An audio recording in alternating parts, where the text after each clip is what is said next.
मुल्क में corona virus के केसेस की रफ्तार कम होने की वजह से एक्टिव केसेस की शरह 2% के करीब आ गई है। दूसरी जानिब इस जानलेवा और हलाकत खेज वबा से सेहतमंद होने वाले मरीजों की तादाद भी तेजी से बढ़ रही है। दरियासना जुमेरात को मुल्क में 60,73,912 अफराद को टीके लगाए जा चुके हैं। इस तरह मुल्क में अब तक 30,79,48,744 अफराद को टीके लगाए जा चुके हैं।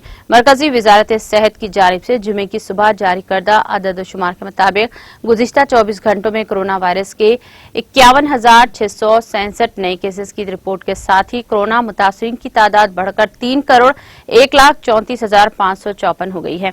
इस दौरान 64,527 मरीजों की शिफायाबी से इस वबा को शिकस्त देने वाले मरीजों की मजमू तादाद 2,91,28,267 हो गई है।